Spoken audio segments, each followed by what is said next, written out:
Our hero starts the story breaking into a cold sweat and totally tense about the situation. At that moment, a blonde girl confesses to him and says she also really likes manga. Meanwhile, another young woman with red hair holds his hand and asks how things got to this point. Right after, a third girl wearing a kimono appears and says she just wanted to live a normal life. And to wrap it up, a blue-haired girl shows up all excited, but all of this was just a dream. Suddenly, he jumps awake and points forward without understanding anything. The young man named Kim Yu-sung wakes up in a panic and yelling for his teacher. His heart is racing and he looks to the side calling for his master. He is in a hospital bed all bruised up and wonders where he is. A man then asks if the young man remembers what happened before the accident. A memory of a fire comes to his mind where he tried to save his research data.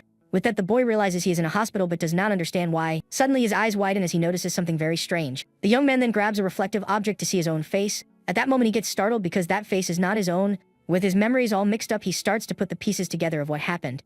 The guy then realizes that he ended up possessing someone else's body. The original owner was Kim Yu-sung II, your high school student of Japanese and Korean descent. Apparently, the young man was in a car accident and was unconscious for a few days. And with that, the protagonist who lost his life in the fire took over the boy's body. The guy is relieved because he finally escaped his awful life as a grad student. Even so, he thinks he should not jump to conclusions because something could go wrong. Upon arriving at his new house, he wonders how he is going to adapt to this life. His new mom then asks him to get plenty of rest and the guy goes upstairs. He reaches the door of his new room and feels like his body already knows the place. The young man feels weird invading someone else's room and enters carefully. But as soon as he opens the door, the boy is totally shocked by what he sees. His eyes widen and he cannot believe what is right in front of him. Inside the room, there are several anime girl posters and decorations. Then he realizes that the original owner of this body was a huge otaku. The guy is left speechless seeing that the room belongs to an anime fan. He is so shocked by the situation that even a strand of his hair stands up. Sitting on the floor, he wonders if he will actually be able to live as Kim Yu-sung. The hero thinks that if he acts differently, his parents will notice, but he knows nothing about this stuff. Not knowing what to do, he looks at a poster on the wall and notices something odd. Looking closer, he sees that the character on the poster looks like Kim Yu-sung. With this discovery, the young man loses his balance and falls backward in shock. He cannot believe that poster is from such a specific manga. The boy starts to break into a cold sweat, thinking that maybe this is a trap for him. To make sure, he checks the bookshelf and sees all kinds of manga from action to romance. He then picks up a book with a very peculiar otaku cover and a catchy title. The protagonist finds the character on the cover familiar and soon remembers where he saw him. He remembers Scramble Love, a shonen manga that sold 10 million copies. The work followed the classic romantic comedy formulas and was highly praised for it. However, the ending of the original story ignored all the main heroines. The fandom exploded in anger with the unexpected ending where the childhood friend won. Finding the story familiar, he decides to give it a read to see if it is the same thing. While reading, the guy gets more and more shocked and says, "That is a crime." The reading leaves him so outraged that he cannot hold back and lets out a yell. The next day, he is at a restaurant and admits the book was fun and he pulled an all-nighter. His mom then shows up and asks him to take the customer's orders for a moment. He responds in a weird way, but she does not notice, and the guy is surprised at work. Being the son of the restaurant owner, he puts on the apron and greets the customers. Suddenly, he looks at the newcomers with an expression of total surprise. The guy has a strong feeling that he has seen those two people somewhere before. The blonde girl is excited and says she is going to feed him, and that he cannot escape. She then shouts the guy's name, who seems a bit worried about the whole situation. Kim Yu-sung is stunned to hear that name and starts connecting all the dots. He then realizes that those two are the characters from the manga Scramble Love. In disbelief, the protagonist confirms that the guy is Sakamoto Ryuji, the hero of the work. He stands there looking at them and realizes this is not a normal possession. With his heart racing, the young man understands he is inside the story of a book. To keep from losing his mind over the situation, he decides to organize everything that happened. The guy remembers he was a student, but after a fire, he took over Kim Yu-sung's body. And to make matters worse, Kim Yu-sung is just a background character in the manga Scramble Love. All of this because of that work he spent the whole night reading non-stop. The problem is he never actually reads Scramble Love, and has no advantage in this. Even being inside a book, the world feels very real and the romance might continue. So he decides that if he does not get involved with the protagonist Sakamoto Ryuji, everything will be fine. With this in mind, the young man plans to live a quiet life as a regular extra. To do so, he dedicated himself and read all the books in the room to pass as Kim Yu-sung. He even enrolled in a private school far away and got a full scholarship. After getting into the school, the guy also joined the student council activities. But even with all that, his possession was never undone, and he will have to live this life. The hero thinks that just studying is not enough and considers investing in stocks, but he is broke. Then another idea pops into his mind and he decides he is going to start working out. So he reaches his second year in high school with a new look and feeling way more confident. The first year flew by, and during those months he trained his body hard. The young man pushed himself to the limit in his workouts and lifted weights like crazy. He worked out non-stop every single day and his body got incredibly muscular and shredded. All this dedication and effort were made just so he could protect himself. After all, this is a manga world and things like aliens and ghosts could show up. That is why he prepared for an uncertain future and not just for vanity or power. The guy managed to get through the first year without any issues and plans to keep it that way. But everything he told himself a moment ago might go down the drain right now. A girl says good morning, and that is Yaguchi Maya, the main heroine of the original story. The blonde guy replies that is not a good morning, and that is Sakamoto Ryuji, the original protagonist. The situation is terrible because our hero ended up in the exact same class as Sakamoto Ryuji. He is furious because he chose a school far away just to avoid the protagonist. To make things worse, he gets a bad feeling and hears Ryuji say he lost his wallet. Ryuji also mentions he bumped into a girl, and our hero is already getting tense about the story. At that moment, the teacher walks into the room and tells everyone to be quiet and go back to their seats. He says he knows the first day is chaotic but asks everyone to settle down a bit. The master then holds his clipboard and says he has an important announcement for the class. Everyone gets very curious and eager to know what the teacher has to say. Right then he announces they have a new transfer student and asks her to come in. With that, a beautiful blonde girl slowly starts to enter the classroom. The new student walks in with a bright smile on her face and full of energy. The other students are amazed by her looks and the master scolds them. The teacher asks them to be nice to the newbie and invites her to introduce herself. The girl introduces herself as Kishimoto Rika and says she likes sweet cats and taking naps. The protagonist watches from afar and thinks it is obvious she would be in the hero's class. He already figured another heroine from the story would show up as a transfer student. Even without having read the work, he knows Rika took first place in the popularity poll. This happened even though in the end she was not the girl who ended up with the protagonist. The teacher then points to an empty desk and tells the new student to sit down. The chosen spot is right next to Sakamoto, who is not even paying attention to the class. Suddenly, the blonde guy looks at the girl and recognizes her as the young woman from the morning. She also recognizes him instantly and points at him completely shocked. The young woman remembers the bump and calls him a creep in front of the whole class. The teacher finds the situation amusing and says it is even better if they already know each other. The girl walks to her seat annoyed and muttering about her classmate's audacity. She then sits next to him with a look of disgust and the guy is left confused. The young woman turns her face away and huffs, showing all her contempt for him. Sakamoto is totally shocked by the new student's attitude and reaction, but right then she tosses his wallet on his desk and asks if it belongs to him. Seeing this whole scene, our hero thinks he needs to have 2 years of patience with this. Time passes and the class goes on with a tense vibe between the two new classmates. A classmate approaches and asks for the manga magazine he was reading. He hands it over and thinks he does not want any plot twists since he is doing everything for the future. He thinks that even without reading the work, he can predict what is going to happen, but he knows manga never follow the expected script, so he needs to stay alert. That is why he always read the latest magazines to stay up to date on the cliches. Suddenly, Ryuji asks Rika to talk in private and the mood gets tense. He says he needs to speak with her about what happened earlier that morning. The girl is surprised by the request but ends up agreeing to chat for a minute. Our hero watches the scene from afar and wonders what is going on between them. So, to avoid raising suspicion, he says he is going to the bathroom, but he's actually going to follow them. With his excuse ready, he walks down the hallway following the main couple. The guy then opens the door with a serious expression, ready to find out everything. His presence is so intimidating that a dark purple aura appears around him. With this, the other students are terrified of his appearance and start trembling with fear. They even start spreading rumors that the young man is a dangerous guy or a syndicate member. The guy thinks he attracts trouble, but his intimidating presence makes it easier for him to slip away. He hurries to spy on their events since he has already studied all the Ronkum patterns. But for his predictions to come true, he needs to see everything up close and gather data. In his mind, he knows that at school there is only one place for a boy and a girl to be alone. And with total certainty, he already knows exactly what that single possible spot is. Just as he predicted, the couple went to the back of the school to have their private chat. There, Ryuji bows in a desperate apology and says he did not mean it. Hiding in the bushes, our hero realizes that it is an apology trap. He cannot believe Ryuji did that embarrassing pose, but he already expected it from a hero. The blonde girl just watches him with her arms crossed and a very annoyed expression. But she cannot hold it in and ends up letting out a little laugh at the whole situation. Right after, the young woman bursts into laughter, finding the scene hilarious. She then says with a playful smile that he is much more innocent than she thought. The young lady then explains that she was not mad because she knows what happened was an accident.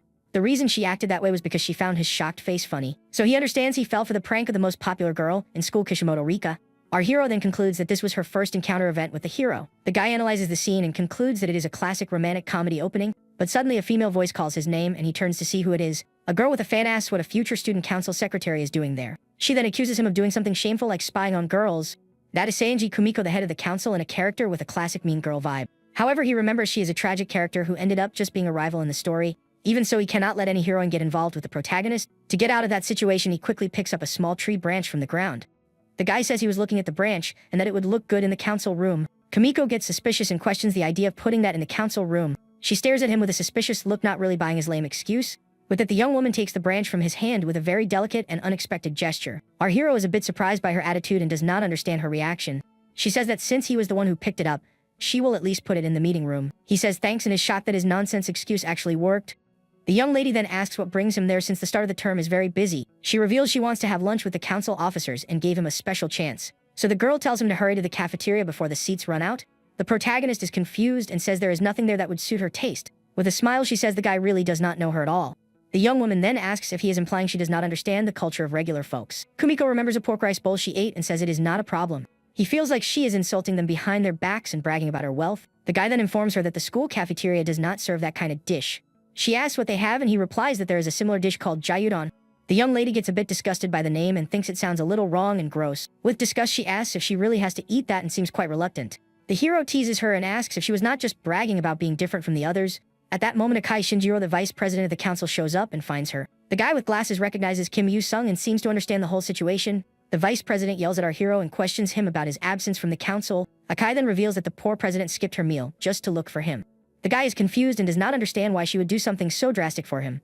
With her face all red, the girl denies everything and says she never mentioned she was sad. The vice then steps in front of her and says he will no longer tolerate this disrespect. He makes a pledge of loyalty and the young woman hurries him, saying her steak will get cold. Akai then drags the girl away and warns that if he keeps this up, the Akai family will not sit still.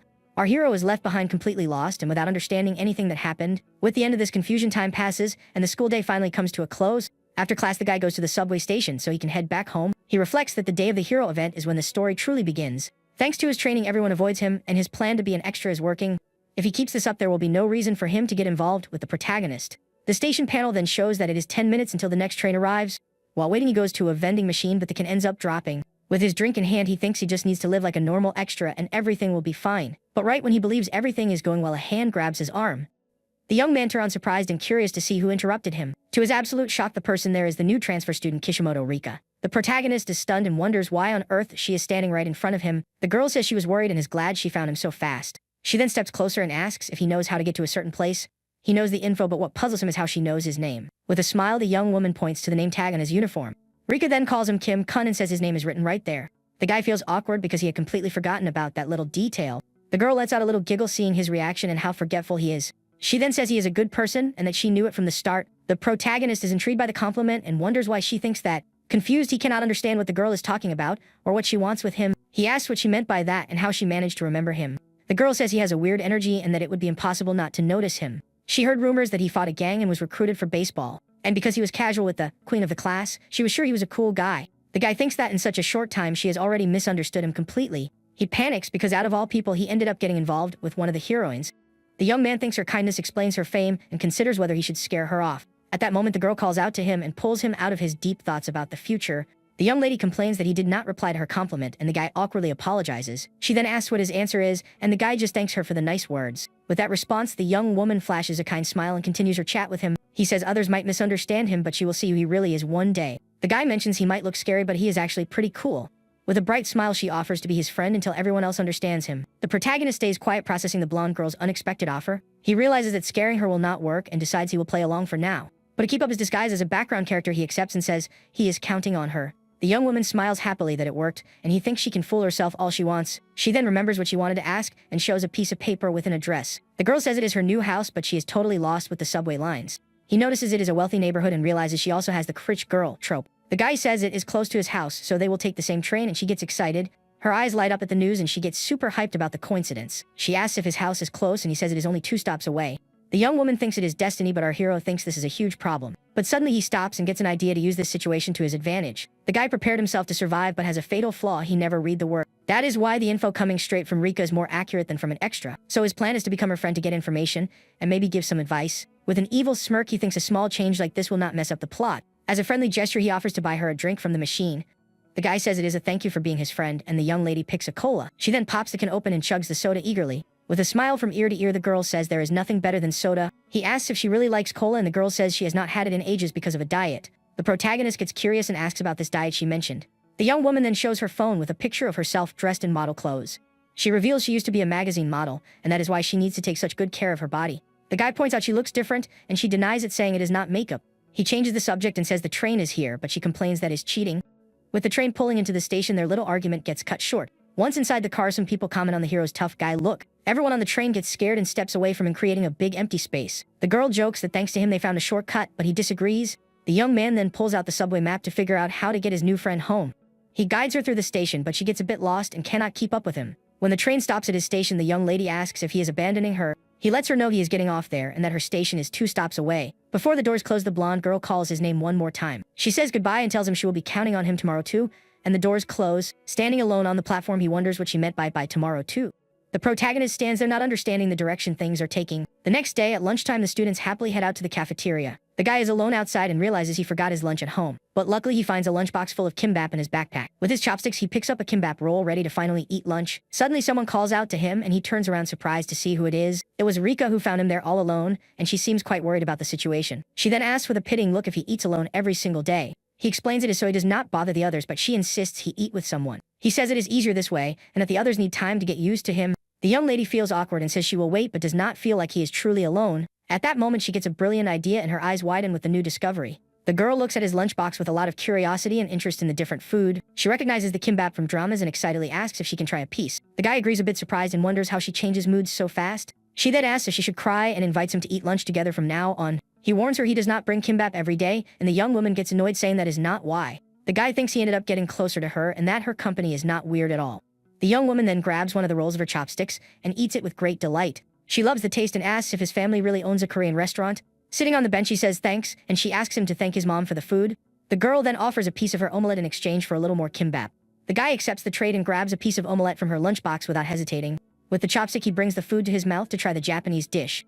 But as soon as he tastes the food, his expression changes to one of pure shock and amazement. In his mind, he imagines someone dumping a jar of sugar and thinks it is way too sweet. The guy asks how much sugar she put in, and the girl replies she just added what felt right. He says sweets are bad for you and that next time he will make a Korean omelette without sugar. The girl asks what he puts in it, and the young man replies he uses salt, leaving her shocked. She calls him a weirdo, but he thinks her taste buds are the broken ones for liking it sweet. The mood gets a bit tense between the two, and an awkward silence takes over the spot. Suddenly, he looks toward the parking lot and sees the student council president and her vice. The president looks quite nervous and agitated about something that is going on. Rika also notices their presence and looks in the same direction as her friend. In her mind, the president thinks the heavens might forgive inappropriate relationships between students, but as the student council president, she would never allow such a thing. Our hero is left clueless and wonders what she is talking about. The vice then says that a boy and a girl eating alone is an inappropriate relationship. He then confronts the guy and accuses him of making excuses after being caught red-handed.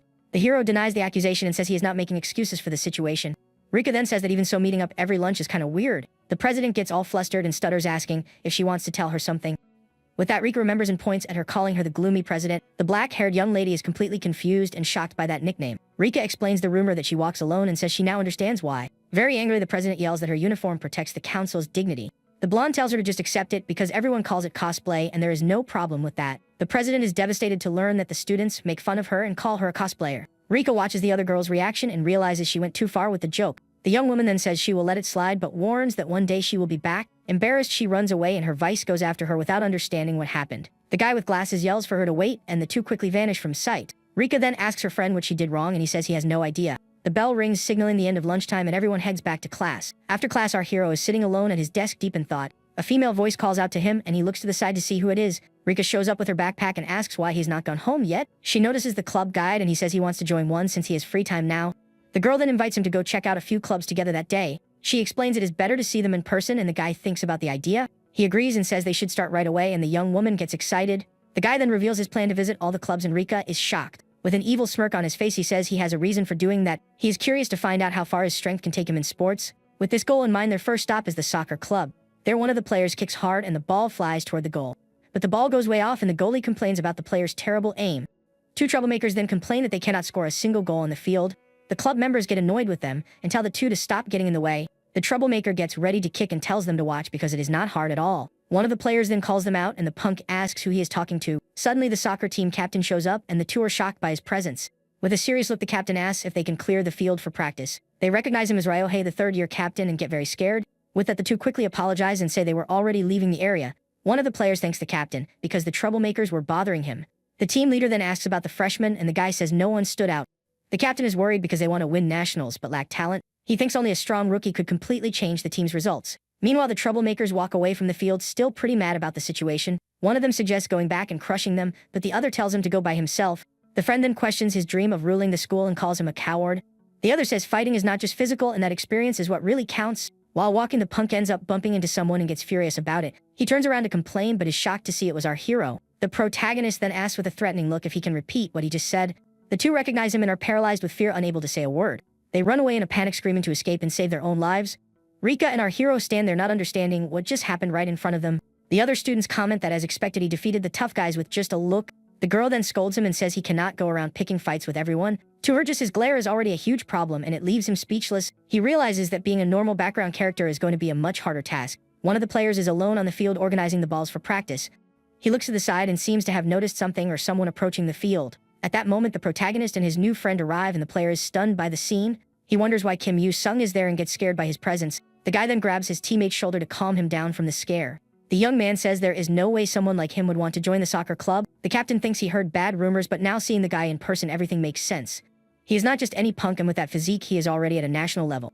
With that, the team leader steps forward to speak with the new visitor. He introduces himself as Kim Yu-sung, and the captain says he has heard a lot about him. Ryohei, the soccer club captain, welcomes him and asks what he wants. The protagonist says he would like to try out for the club and asks how it works. The captain is shocked because even though he is not much taller, he feels like a dwarf next to him. His muscles are so huge that not even his clothes can hide the bulk. With this new discovery, he figures that winning nationals is no longer just a dream. He then decides right then and there that he wants that guy on his team, no matter what. The hero asks if he is okay, and the captain apologizes and explains the entry try it. The test is quite simple, and a soccer ball is placed on the penalty line. The challenge is to kick the ball as hard as possible into the goal, but he only gets one shot. The guy then thinks about using all his strength since he only has one chance. With that in mind, he decides to go all out and gets ready for the ultimate kick. He focuses his energy and crouches to get as much momentum as possible. His muscles tense up, and he gets ready to unleash 300 kilos of force. With a swift motion, he kicks the ball, and a purple aura explodes from the power. His leg moves with incredible speed and hits the ball with precision. The kick is so strong that the ball turns into a blur of light and energy. The other players on the team are completely shocked by the scene they just witnessed. The captain says that was an insane kick, and that he could not even see the ball. He looks at the open goal and cannot believe the speed of the kick. One of the players is terrified and wonders what on earth that was. Out on the field, the ball is totally destroyed, and our hero wonders if he overdid it. He decides that soccer is off the table and asks Rika about other clubs. The young woman gets excited, and the captain wonders if he is really going to every sports club. The rumor spreads, and everyone is saying he is on his way to crush all the teams. Everyone gets hyped, and a crowd forms so they do not miss the big show. In the middle of the crowd, a mysterious girl says he has finally made his move. Later at the basketball club, he shatters the backboard with a super powerful dunk. Over at the baseball club, his swing is so strong it almost hits one of the members. And at the tennis club, he leaves a crater in the court with the force of his racket swing. With that, Rika crosses a few more clubs off her list of sports to visit. The girl then celebrates that they managed to get through all of them in one fell swoop. The guy then asks his new friend how many clubs are still left on the list. With a mischievous smile, she says she finally understands what he wants to know. The young lady then pulls out a pair of glasses and gets ready to give a long explanation. She says she will answer using all the data she collected about the clubs. The protagonist is completely lost by her acting and does not understand a thing.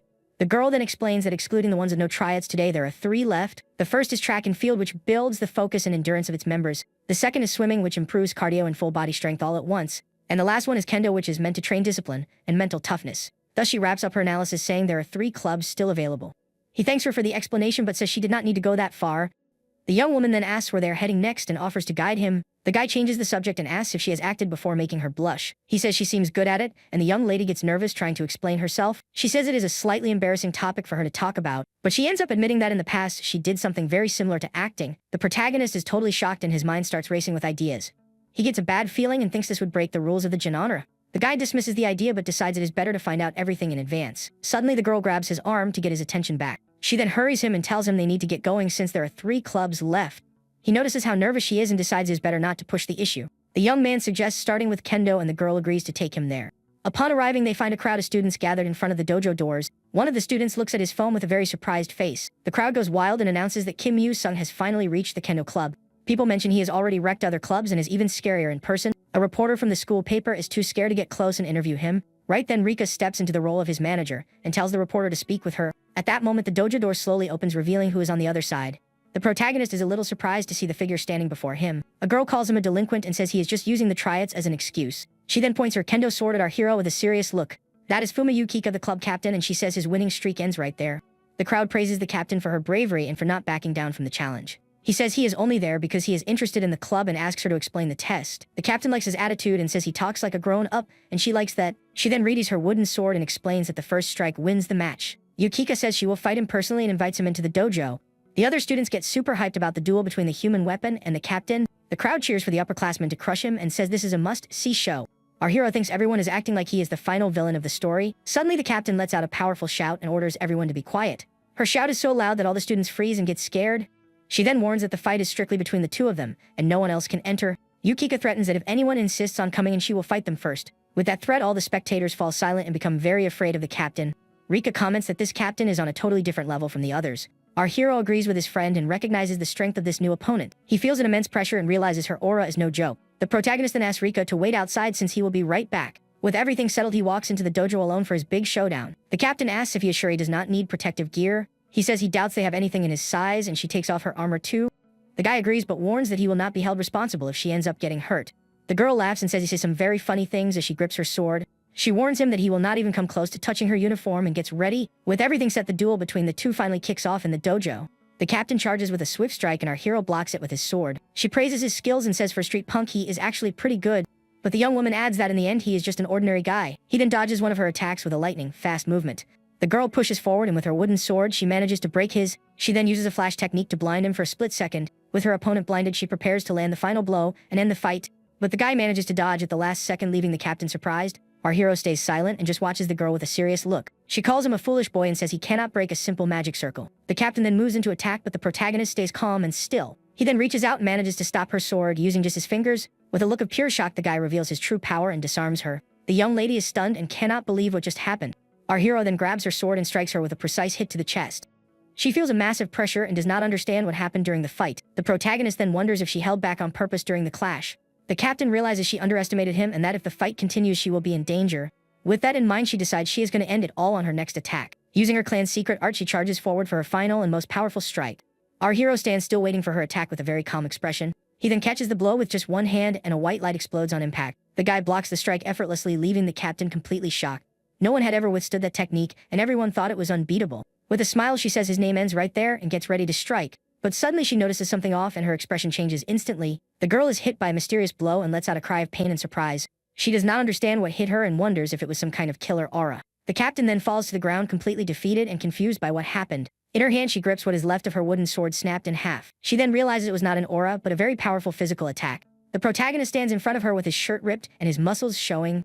The next morning in the classroom, the students talk about the events from the day before. The rumor going around is that the kendo club got the worst of it, and the captain went to the hospital. Everyone believes he did all that to take over the school and become the top boss. The guy thinks that yesterday's mess really added fuel to the rumor mill. He also notices that Ruji's behavior has not changed, and he acts like nothing happened. Our hero is happy about this because if everyone lives their own life, everything will be fine. Suddenly, a hand touches the shoulder of the original protagonist of the manga's story. A red-haired girl calls his name and everyone in the room turns to look. She then yells angrily for him to leave the classroom immediately without hesitating. The students are confused and recognize her as Tojo Karen from the kendo club. Ruji asks why she is looking for him and what she wants with him. The young woman accuses him of laying a hand on the kendo club freshman and confronts him. He says it is a huge misunderstanding, but the girl does not buy his words. Another student then stands up and tells the red-haired girl to wait. The kendo club girl asks who she is and the young woman defends herself against the accusation. She explains that some guys from the club dragged her into an alley against her will. And it was at that moment that Ruji showed up to save her from the troublemakers. The green-haired girl angrily asks if she still thinks it is his fault. With that, the other young woman understands it was not Sakamoto who caused all the trouble. She gets thoughtful and realizes the blame does not fall on him, but on her club members. But suddenly the girl's expression shifts and she points at the blonde guy. With her face entirely red, she asks him to be her boyfriend and says she will make him the happiest guy. The protagonist of the original work is completely shocked and speechless at the request. The other girl is also very confused and does not understand the situation at all. Ruji is left stunned as the red-haired young woman steps closer to him. Our hero watches the scene and thinks this confession attack is pretty brutal. Rika watches everything with shining eyes and lets out a squeal of pure excitement. She then shouts that Tojo Karen is so cool and admires her for her attitude. The red-haired girl's confession becomes the main topic and everyone gossips about what will happen. One of the students bets on Akushi saying she is sweet and has a really nice body, but another classmate disagrees and says the tough girl who turns into a puppy is the best. Our hero watches it all from a distance and thinks people are still hyped up about what happened. He reflects that if the young lady had the courage to confess, the timing was perfect for it. Suddenly Rika calls him Ryu-chan and the guy gets a bit confused by the situation. She then quizzes him and asks who he thinks Sakamoto is going to end up dating. The guy says he has no idea and the girl complains that his answer is boring. But in his mind he knows that in the original story the hero would end up with his childhood friend. Suddenly Rika cuts him off and says she already knows who the protagonist is going to date. The blonde young lady reveals that in the manga Sakamoto ends up dating the redhead Tojo. But she sets a condition to be the only one giving love advice to her new friend. He asks if she is confident about that, and the girl brags about being the best counselor. Rika says people line up to hear her wisdom, and he thinks she is full of herself. The young woman gets annoyed and says she knows she is good at it, but the hero wonders why. With a cute face, she asks him to pay more attention to her and not to the others. The next day it is sunny out and a new school day kicks off. Upon arriving at the classroom, our hero opens the door to walk in. With a serious look, he peers inside the room and seems a little nervous. He then spots Tojo sitting alone and is surprised to see her there. A friend greets him and the guy asks why Tojo is in their classroom. The classmate explains that she bugged Sakamoto all weekend to apologize. The protagonist says a lunch is basically a date and his friend agrees with him. The guy then asks if he heard the rumor that she is the daughter of a big shot. He reveals that Tojo Karen is the daughter of the boss of the famous Dalsy Kai group. Our hero realizes it is an underground syndicate group and the friend confirms it is a mob. The guy says that is crazy, but the classmate notices he does not seem convinced at all. The friend then says that even if it is true, it changes nothing for them. With that, he jokes that he will start calling him boss, but our hero finds it pretty weird. The protagonist then figures that since they are living inside a manga world, something like the daughter of an underground boss could be completely real in that place. Suddenly Tojo shows up and insists that Sakamoto accept her apology. Right then the original hero's childhood friend steps in and tells her to knock it off. The red-haired girl gets mad and yells that this has nothing to do with her. Other students cry about not being popular and the guy wonders if this is a good thing. Tojo's pursuit continues and she even barges in the classroom to demand the date. She does not let up and tracks him down even in the locker room to demand an answer. In the hallway, the young woman corners him and tells him he is eating with her this weekend. With that, Sakamoto cannot take it anymore and begs her to leave him alone. In the cafeteria, Rika asks our hero what he is going to do during Golden Week. He says he will help out at his family's restaurant, and she praises him for being a good son. The young lady then invites him to her house, and the guy is surprised by the offer. She explains it is because he likes manga, and she has plenty at home for them to read. With a smile, she says her dad has a collection that could fill a whole bookstore. The guy accepts the invitation, and the girl excitedly tells him to call whenever he wants. The protagonist has a little spark in his mind and seems to have realized something. Rika thinks of something and her expression changes as a new idea pops into her head. He points out she is skinny but eats a lot, and the young lady says that is normal for her. She explains she does not gain weight easily and needs a big lunch, so she does not snack. With a mischievous smile, the girl reveals that everything she eats goes straight to her curves. The guy is totally shocked and speechless at his friend's revelation. She calls him a weirdo and says it was all just a trap. The blonde girl chuckles at the situation, but suddenly her expression changes. Her eyes widen and she seems to have seen something very shocking and unexpected. Tojo sits down at their table and Rika is stunned by the other girl's presence. With that, the blonde young lady sees the perfect chance to act and stands up excitedly. She then turns to the red-haired girl and calls her by her name. The red-haired girl asks who she is, and the blonde introduces herself as Kishimoto Rika. She says Tojo seems to be having trouble and offers to help solve it. The redhead gets all flustered and stutters, not knowing what to say to Rika. She then admits she heard rumors that Rika is great at giving love advice. Tojo asks how she knew about her problem, and Rika says she is always chasing Sakamoto. The young woman gets embarrassed and grabs Rika, telling her to shut up, and our hero gets startled. The blonde girl says the timing is perfect because she also wanted to talk to Tojo. The redhead blushes and realizes the other girl wants love advice too. After class, our hero walks home and thinks Rika is having way too much fun. Then the blonde young lady makes plans to meet up tomorrow, and the redhead agrees. He thinks that in the original story it was just a rivalry, but her attitude is strange.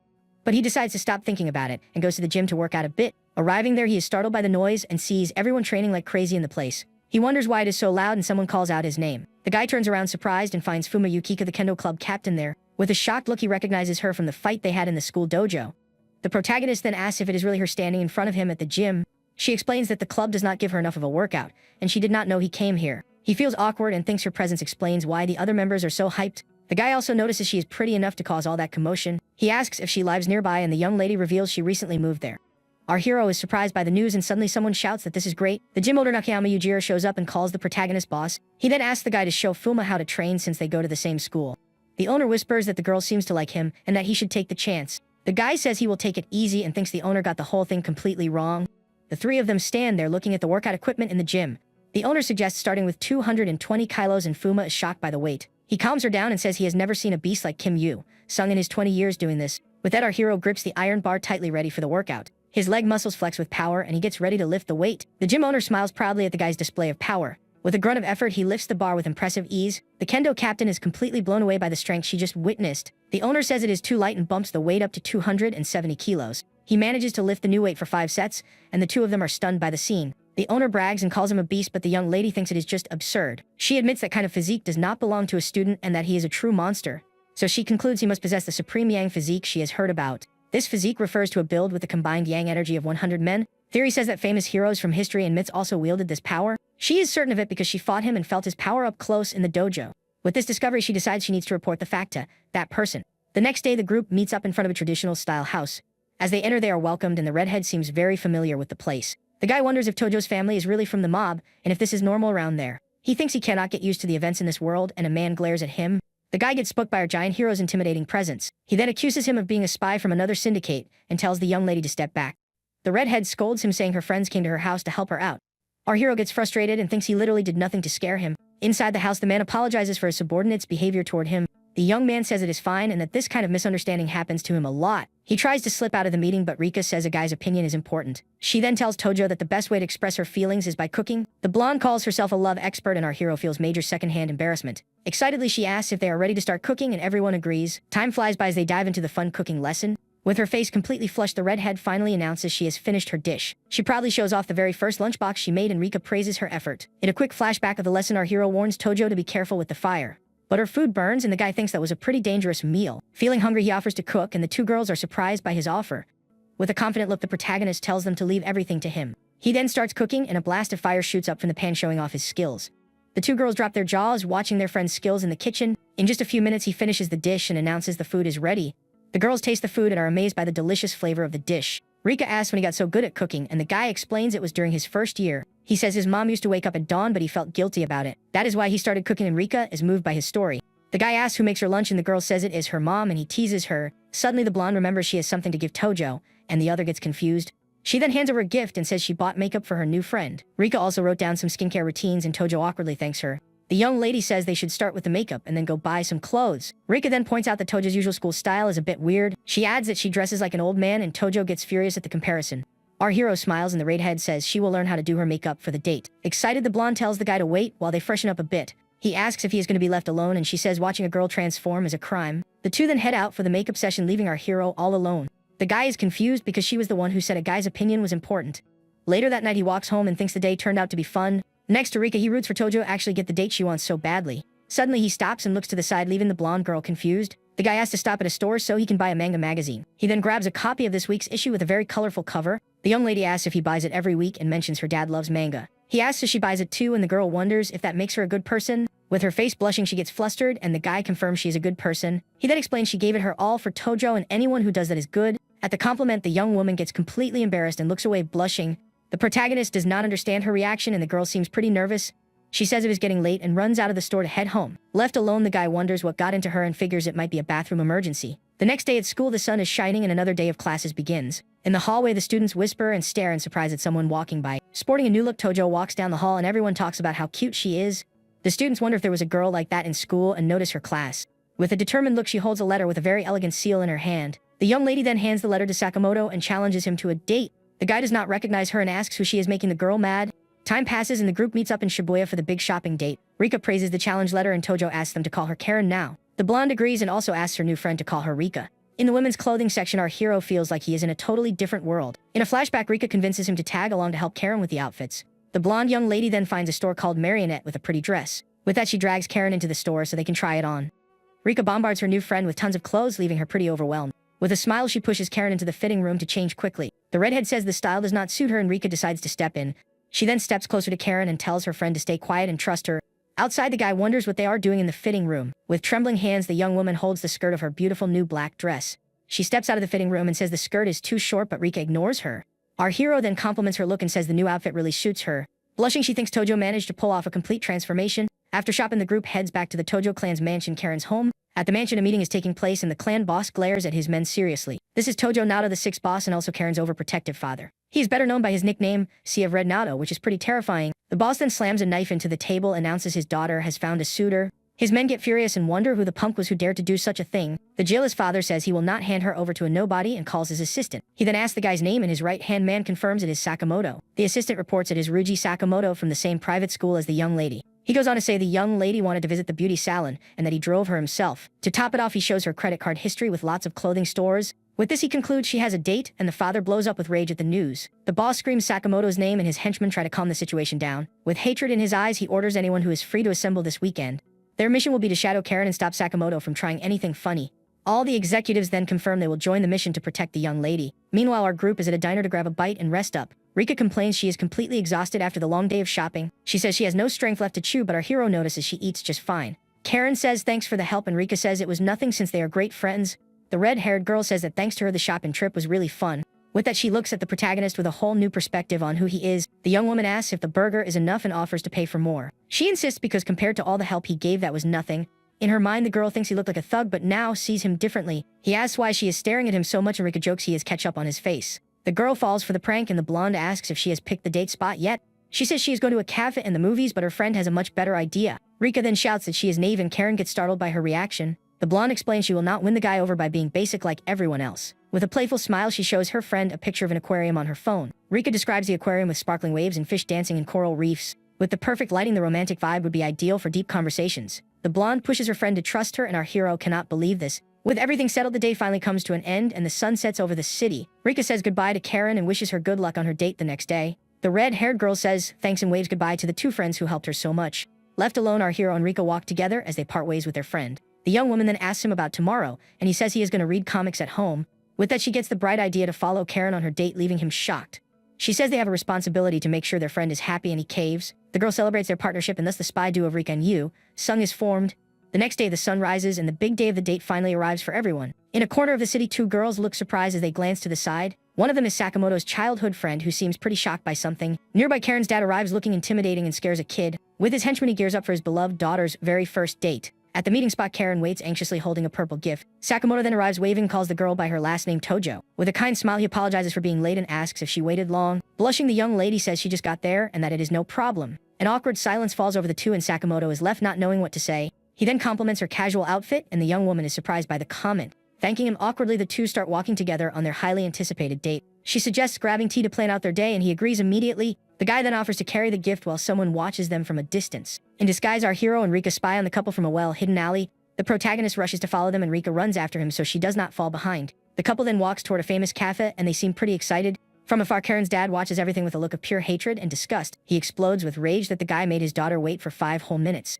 One of the henchmen warns that civilians are giving them suspicious looks and the boss is shocked. The assistant explains that 9 people together draw too much attention and suggests splitting into pairs. With that, the boss agrees to the idea and orders everyone to move in pairs from now on. Meanwhile, at the cafe, the vibe between the couple is very romantic and chill. A huge and delicious strawberry parfait is served at the table for dessert. Rika gets super hyped about her order, but our hero doubts she can finish it. The young woman then teases him, asking if he cannot even finish a single parfait, but our hero notices the place feels a bit off and observes the other customers. He mentions the cafe is full of middle-aged men looking very suspicious.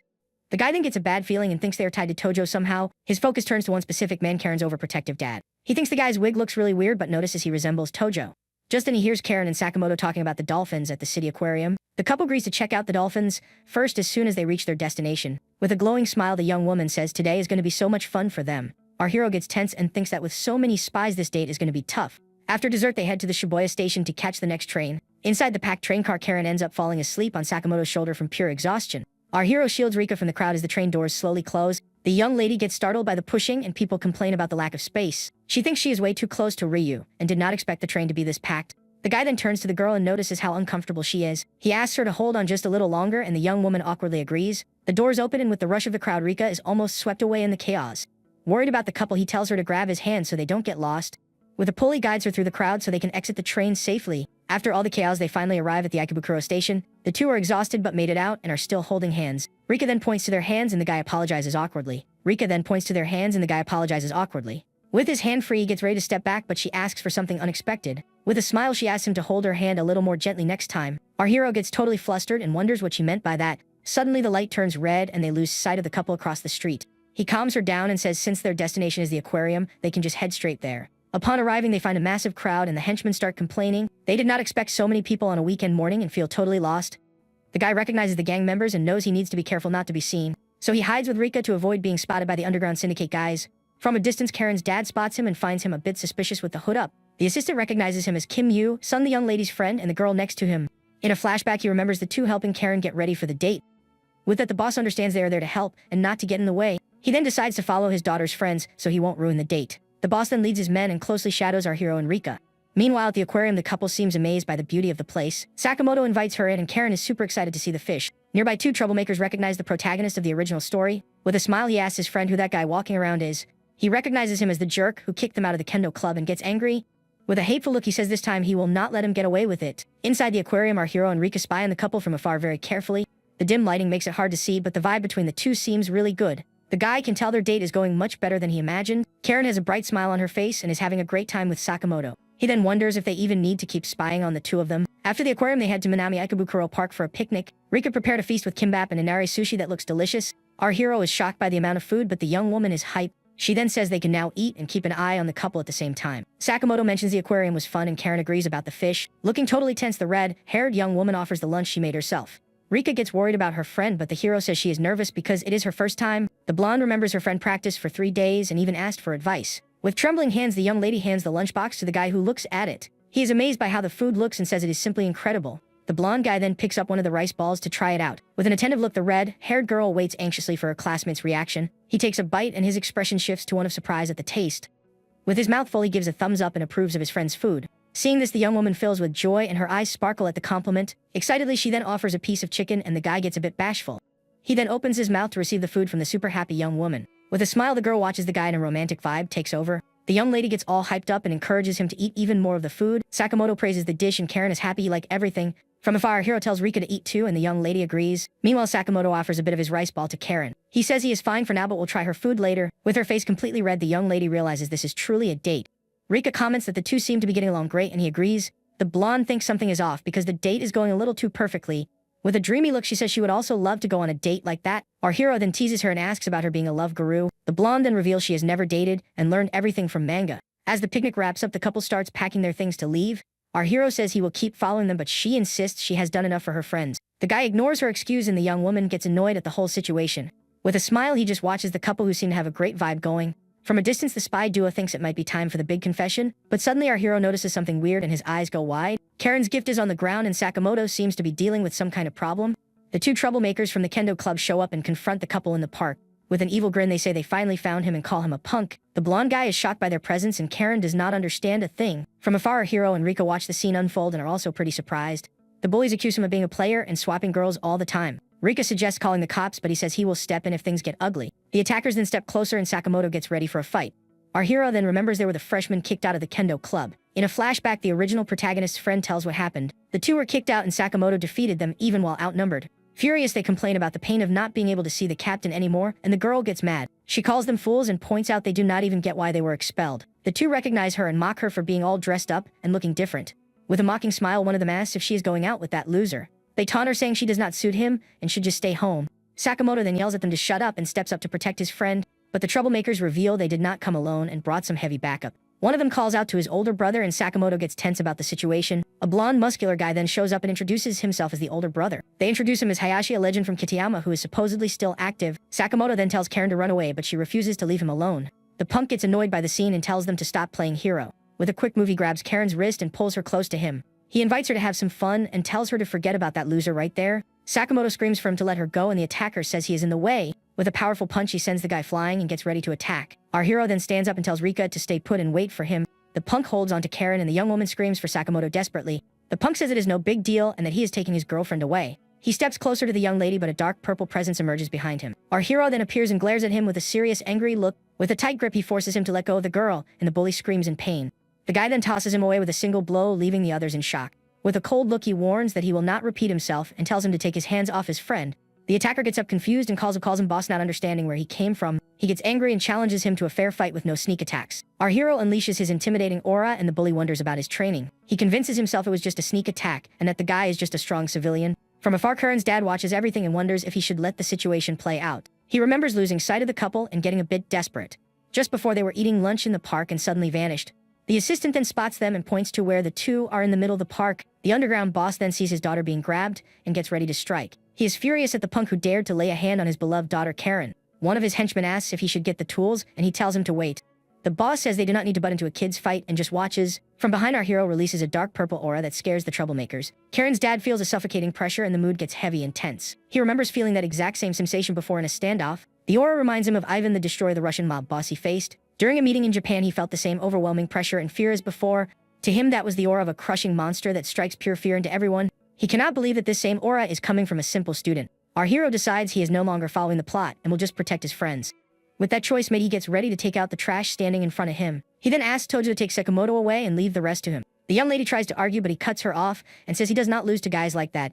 The punk gets annoyed at being ignored and gets ready to go all out. The punk charges in with a punch, but our hero stands completely still and calm. He then throws a flurry of punches but fails to land a single hit. The troublemakers cheer and say his fists are way too fast to dodge. The attacker then brags that he cannot even dodge his strikes, but suddenly he notices that his punches are not having any effect at all. Our hero then stares at him with a cold look and the bully is spooked by the scene. The attacker then goes in for a second round, but this time with more power. He lands a direct hit on his face, but the guy does not even flinch from the impact. Rika screams in panic and Karen also calls his name desperately. With his face all bruised, the guy just glares at his opponent with disgust. With a cold look and a little trickle running down his face, he stares at the punk saying nothing. The attacker is terrified by the scene and cannot believe what he is seeing. Our hero then says that from now on everything will be considered self-defense. The bully is confused and does not understand what he meant by that sentence. With a single punch, he hits him in the face and sends him flying with ease. Legitimate self-defense is defined as a single strike to stop a threat. With the impact, the punk hits the ground totally defeated and knocked out cold. The guy says that anything more would be excessive force, and the others try to wake him up. With his face all messed up, the two are shocked by our hero's strength. He then glares at them and says they laid a hand on his friends and are gonna pay. One of them threatens him, saying his dad is a big shot in the police with lots of connections. The guy says he is going to fix their rotten brains and grabs the attacker's head. He then uses his iron claw technique and the two scream in pain and beg. With a single toss, he throws them away and the two hit the ground defeated. Afraid, the two beg for their lives and ask him to spare them from a beating. He then tells them to get lost and never show up in front of his friends again. The two agree and run away, desperately trying to escape as fast as possible. Rika runs over to him and the guy says everything is fine and it was just a scratch. She then explodes in anger and tells him to go to the pharmacy to treat his cuts. The young man is surprised and thinks it is the first time he has seen her this mad. After the mess, our hero and Rika go back to watching the couple from afar. The mood between the two seems a bit heavy and silence takes over the bench. The spy duo then decides to give them some space to talk privately. Blushing Karen apologizes that he got hurt because of her. The guy says it was not her fault and that the attackers were after him. With the tension in the air, the young lady works up the courage to talk to him. With a gentle smile and a flushed face, she gets ready to confess her feelings. Gathering all her courage, the girl says she likes him and the guy is shocked. Sakamoto is speechless and the young woman continues pouring out her heart. From afar, our hero and Rika are stunned by the scene they just witnessed. With eyes full of hope, the girl then asks him to go out with her. She begs with all her might for him to accept her request to date. The guy stays quiet for a moment and his expression shifts suddenly. With a serious face, he just looks at her and the mood gets even heavier. He then apologizes and says he cannot give her the answer she wants. The young lady tries to argue, but he says she is way too good for someone like him. She is confused and the guy reveals he promised to marry another girl. He then says that at least until he finds her again, he cannot accept her feelings. With that, the guy explains he does not plan on dating anyone right now. With tears welling up in her eyes, the young woman is crushed by his answer. He says he remembers liking her a lot and that he cried when she moved away. Karen then realizes that the other girl was his first true love. With that, she stands up and says she is going to give up on him and will not push it anymore. Forcing a smile, she says she had a good time and will see him at school on Monday. Sakamoto says goodbye and watches her walk away with a broken heart. The young woman then runs off so he will not see her crying over the rejection. Our hero is left speechless and tells Rika to go home first. She asks if he is going alone and the guy says they will see each other at school. The young lady watches him walk away and gets a bit worried about the situation. Looking sad, she thinks he seems down and might need some help. The guy follows Karen and finds her at a bus stop near the park. The young lady is sitting alone looking down, completely devastated. He quietly walks up to her and the girl notices his presence. With a concerned look, he asks if she is okay with everything that went down. With tears streaming from her eyes, the young woman starts crying non-stop. He offers her a tissue and says of course she is not okay. The guy tries to calm her down and tells her to take a deep breath and not panic. Embarrassed, she says she has never cried in front of anyone, and he comforts her.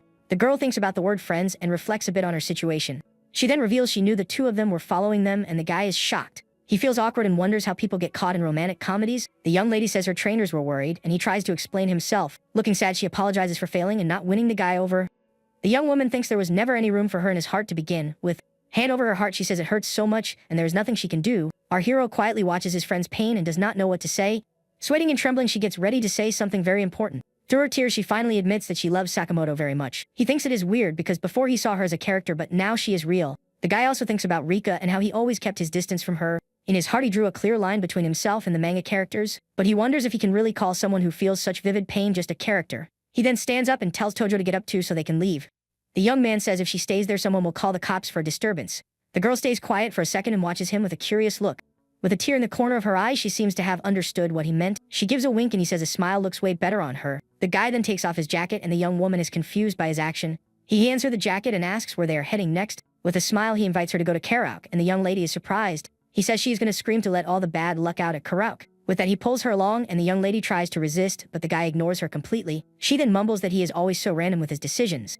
Our hero thinks she and Rika are just like him, people who actually feel things. With a smile, he watches her and realizes just how genuine her emotions are. The girl smiles back and with her eyes closed, she seems much happier. From afar, one of the henchmen wipes his sweat and looks relieved about the situation. The others are also happy she has a friend like Kim Yu-sung. He says that in a harsh world like theirs, kids like him are pretty rare. Karen's dad smiles and says maybe that kid really is special.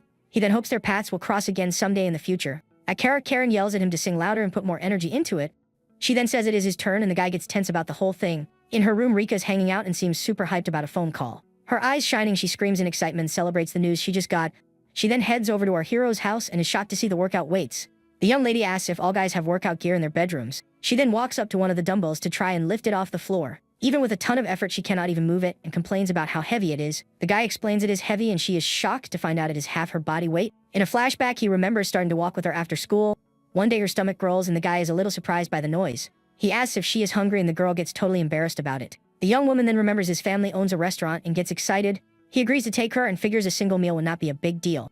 The two head to the restaurant and she is amazed by the food. The young lady starts eating and drinks a soda to wash down the meal. She eats eagerly and our hero just watches her in silence. With her mouth full, she lets out a burp of satisfaction and seems really happy.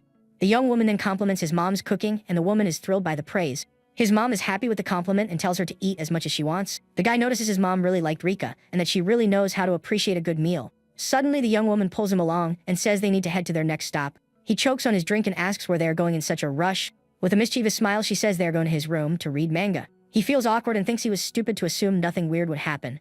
Carrying a tray of drinks, he walks up to his room where the young lady is waiting. The girl picks up one of the mangas and is surprised by his taste in reading. He gets embarrassed and says it is nothing special while the young lady teases him. The guy says he is joking and knows she is into shonen manga. He then points to a series called Golden Samurai, and the young lady gets hyped. He says it is his favorite series, and the girl reveals she also loves the work. The young man hands her the first issue, and Rika is shocked by how rare it is. He says the art is beautiful and the ending leaves a strong impression on him. Her eyes sparkling, she agrees and praises the psychology of the characters. The guy is happy and says he has never met someone who loved the series so much. The young woman then reveals her dad is going to be very happy with his praise. With a smile, she mentions her dad is a mangaka, the creator of the series. He is completely stunned to find out she is the daughter of Kishimoto Musashi.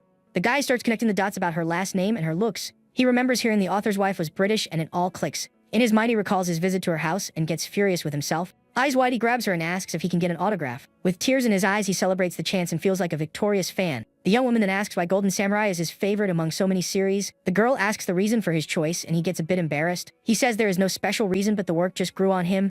With a smile, the young lady says there is something in Volume 5 that really intrigues her. She points out that the protagonist always puts his friends first. With a cold look, he remembers the scene and says not to dare touch his friends. The young woman remembers he is strong and gentle at the same time. With a smile, she says he reminds her of the protagonist from the series she loves so much. The next day at school, the sun is shining and a new week of classes begins. Our hero is in the student council room for an important meeting. The student council president stares at him seriously and reminds him of his promise. She then reveals she needs help getting rid of a creepy teacher. The young woman explains the school has an exchange program with a Russian school. Because of that, she wants to give a memorable gift to the new student who is arriving. With a smile, she asks if he can help her pick the perfect present. The guy agrees to help, and the young woman suggests the first day of the holiday. Excitedly, she says if he breaks his promise, she will absolutely not forgive him. With his help secured, she dismisses him and starts looking for a place to sit. He decides to ask Rika to change their hangout to the 30th. Back in his classroom, he gets ready for another day of studying. A friend walks up and asks if he heard the news about the troublemakers. He reveals that the two guys who were kicked out of Kendo requested a transfer. With a smile, his friend says it is weird they both transferred at the exact same time. Our hero smiles and says they must have their reasons that they cannot share. He thinks at least they won't be bothering his couple friends anymore. Suddenly, the new English teacher arrives and complains about the students being late. She tells everyone to sit down and open their books to start the lesson. With a smile, she asks which of the two fruits on the board is cheaper. The guy reads the sentence and Rika nudges him to answer the question. The new teacher, Mizuki Nene, then picks him to answer the question. She calls on number 24 and his classmate next to him gets tense. But she adds that the person behind him should read the sentence from the book. Our hero then stands up to answer the English teacher's question. He introduces himself as James from England and says he wants to learn about Japanese culture. The other students are blown away by his perfect pronunciation and praise him. The teacher then asks what a good answer to his question would be. He recommends Osaka as a great spot because it is full of foreigners and has lots of tourist resources. Teacher Mizuki makes a weird face and the guy wonders what the deal is with her reaction. She praises him, saying it was a perfect answer, and our hero is left confused by the whole thing. In his head, he thinks she clearly looked like she hated the answer he gave. The teacher keeps praising him, saying he has been doing great in class. With a serious look, the guy watches the teacher trying to figure out her attitude. The teacher starts stuttering and tries to explain what she meant by her question. With it, the protagonist realizes he was right, and she really did get uncomfortable. The guy concludes that for some reason Mizuki-sensei seems scared of him. In the hallways, students are spreading rumors that he is the heir to a syndicate family. He thinks this is the first time he has seen someone so terrified of his presence. Because of that, he decides to act as normal as possible so no one gets the wrong idea. Meanwhile, in the staff room, Mizuki is typing away on her computer super fast. With a nervous smile, the teacher seems to be breaking a sweat and really worried about something. She checks his file and is shocked to see he is a model student, thinking it cannot be real. The teacher then cooks up a theory that he is pretending to be a perfect student just to take her out. With this crazy idea in her head, the teacher is completely terrified in the room. Our hero walks in and with a forced smile, he greets her and introduces himself. She gets spooked and tells him to come in but insists she is not nervous, which he finds weird. In his mind, he concludes she is blatantly terrified of being around him. The guy says he is there for the career counseling she brought up. The teacher calms down and with a gentle smile, she tries to hide her nerves. She invites him to sit and asks if he has thought about what he wants to do in the future.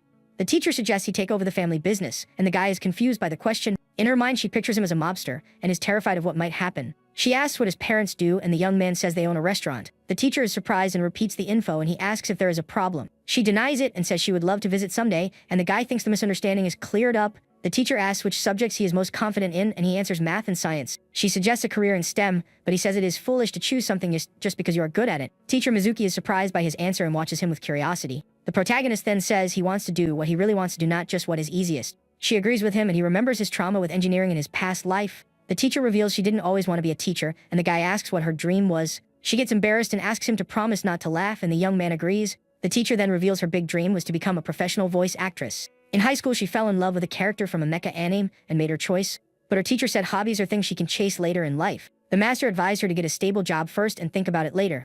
She followed the advice but regretted it as soon as she got into college and realized it. Seeing a poster for an event, the young woman realized this was not her true dream. The teacher regrets having based her future on someone else's advice. With that, she advises him to think carefully before making any major decisions. Our hero understands the advice is not coming from a teacher but from someone older. With a gentle smile, the teacher asks if he understood what she meant. The protagonist thanks her for the advice and the lesson he learned from her. Later, another teacher asks if he is the famous Kim Yoo-sung, the syndicate heir. The master mentions he has heard all sorts of rumors from underground, prince to gangster, but Mizuki defends him, saying all the rumors are just a huge misunderstanding. With a smile, she says Kim Yoo-sung is actually a very thoughtful student. The teacher reflects on it and says from now on he won't judge students by their looks. Mizuki flashes a kind smile and seems pretty relieved about the whole thing. Time passes, and during Golden Week, our hero is standing in front of a temple in Tokyo. Holding his phone, he thinks he arrived a bit too early for the meeting. Suddenly, he spots someone familiar and calls out to the student council president. The young woman turns around with a furious look and seems really mad about something. Angrily, she yells that he is late, and the guy is confused by the accusation. She grabs him by the arm and asks if he even knows what time it is right now. The president glares at him and points her finger with a look of pure annoyance. He says there are still 10 minutes left, but she scolds him for lacking etiquette with ladies. The president leans on him and says she forgives him, but in return he has to do something. She points to a shop and demands the guy buy her some matcha ice cream. The protagonist is confused and asks why he has to pay, and the young lady makes a playful face. Left with no choice, he buys the ice cream for the girl and figures it is no big deal. They eat the ice cream together, and the young lady loves the flavor, which makes him happy. He then asks where they are going to buy the gift, and the young lady gets annoyed by the question. The president says she did not forget and tells him to follow her, but he can tell she totally forgot. A voice in the girl's ear tells her there is a craft shop 2 blocks away. The voice suggests she come there so they can pick out the gift together. Her helpers also advise her to act naturally and use her feminine charm. They are the butler and the maid of the Sanji family on a secret mission for the date. With their help, they arrive at a store and find a giant golden Buddha statue. The young lady suggests the statue as a gift, and the store owner praises her taste in art. She brags about her aesthetic sense, and he shows another item that costs 4 million. Our hero is shocked by the price, and the girl is also startled by the amount. With that, the president says she felt a chill, and the owner does not understand anything. She asks Manami and her earpiece to speak softer and not to yell. The maid scolds her since she is on a date and tells her to look back. Our hero is bored looking at his phone, and the assistant reminds her of the rule. Rule number 1 of a date is not letting your partner get bored, and she panics. The president then remembers something, and the guy is confused by her behavior. Making an excuse, she drags him out of the store, leaving the owner totally confused. Outside, the protagonist asks if the girl is feeling okay. He places his hand on her forehead, and the young lady is a bit surprised by the gesture. Embarrassed, she says she is fine and invites him to go to the next place. Her helpers then give the next instruction to head to a clothing store. They arrive at a traditional shop with a wooden sign at the entrance. The saleswoman shows off a kimono and says the exchange student will love it. The guy asks the president what she thinks of the gift for the student, but she says the price does not matter and orders the clerk to show the best piece in the shop. The saleswoman gets hyped and with fire in her eyes gets ready to show off the item. She then presents a stunning kimono and says it costs 500,000 yen. The president rejects them all, and the guy thinks she does not like absolutely anything. Time flies and they stay in the shop unable to decide which gift to take. Finally, the hero says they are torn between the yukata and the kimono and both are beautiful. The saleswoman suggests the young lady try on the clothes so she can decide better. The lady asks the guy for his opinion, saying it would help the girl choose. With that, the clerk takes her to the fitting room so she can try on the outfits, but suddenly the saleswoman takes off a mask and reveals her true identity. To the young lady's surprise, the clerk was actually her maid Manami the whole time. The maid reveals she is a ninja working for the family, and the owner lent them the shop. The young lady questions the plan, and the ninja says is so she can show off her charm. The maid says she will make her look gorgeous, but the young lady is not ready for this. Outside, the protagonist waits playing a game on his phone to pass the time. He focuses on the game and pulls off a huge win with a 9-hit combo. When the match is over, he puts his phone away and keeps waiting for the president. Suddenly, the door opens and an elegant figure with a flower in her hair appears. The guy looks up and is totally shocked and flustered by the scene. The president steps out wearing a beautiful black kimono and asks how she looks. The protagonist is speechless and just stares at her with his face completely red. Embarrassed, he turns his face away, unable to even look at the girl. The young lady stares at him with a serious look, waiting for his answer. Seeing his silence, the girl feels a little sad and disappointed by his reaction. The guy finally gathers his courage and gets ready to give his honest opinion. Blushing, he tells her she looks stunning, and the young woman is shocked. The guy adds that the outfit really matched her style perfectly. He looks at her for another moment, and the mood gets a bit tense between them. Hearing the compliment, she brags, saying that is what happens when she actually tries. Excited, she says she's also going to try on the yukata and tells him to wait a bit longer. With that, the president heads back to the fitting room to change outfits again. Because of the compliment, the president gets super awkward with her face all red. Hands covering her face, she gets extremely embarrassed and cannot look at the guy. Her heart racing, the young woman wonders what she should do in this situation. The two then step out of the store, and people on the street stare at them with admiration. In her purple dress, the young lady walks next to our hero, catching everyone's attention. The president reflects that she stands out too much, and they took the same train to get there. After shopping, they head to lunch, and she says she is going to call a car. The guy offers to walk, but the young lady says they attract way too much attention. Suddenly, he spots something weird and asks the girl what just happened. Her helpers were taking a selfie, and the guy thought they were taking pictures of them. The two walk away to avoid raising suspicion and keep going on their way. The maid is relieved, but the butler panics because they almost got caught. Scared, he says they were almost discovered, and she tells him not to get so close. He complains he cannot take bad photos, and she reminds him that he hates the guy. The ninja tells him not to let the young lady notice his feelings for the protagonist. After walking, they arrive at a restaurant with lanterns out front. The guy says this is his favorite ramen spot, and the young woman looks at him. He invites her in and tells her to pick whatever she wants from the menu. Suddenly, the butler gets a terrible stomachache and needs to go to the bathroom. The maid asks what is wrong, and he complains about the pain in his stomach. He blames it on the ice cream he ate, and she scolds him for eating so much. The butler then rushes to the bathroom, and the ninja gets annoyed by the scene. He runs desperately and heads into the men's restroom to relieve himself. With a sigh of relief, he thinks he cannot believe that just happened to him. But walking out of the bathroom, he runs right into our hero and is stunned. Afraid the butler recognizes him and the protagonist remembers him too. The restaurant door opens and the guy walks in with the young lady's two helpers. The president is surprised they are there and does not understand what is going on. The guy says he ran into them by chance and invited them to eat as a thank you. The young woman turns around and looks at the two with a shocked and confused expression. The president feels awkward and thinks this was not the original plan for the date. The group sits down at the table to eat lunch and the vibe gets a bit weird. The maid apologizes and says her idiot brother bumped into the guy by accident. With the ramen on the table, steam rises and the dish looks incredibly delicious. The young president is amazed by the steaming ramen right in front of her. He asks if it is her first time eating it and the girl says she has only seen it on TV. The guy concludes she is a spoiled rich girl, but the maid says she eats it at home.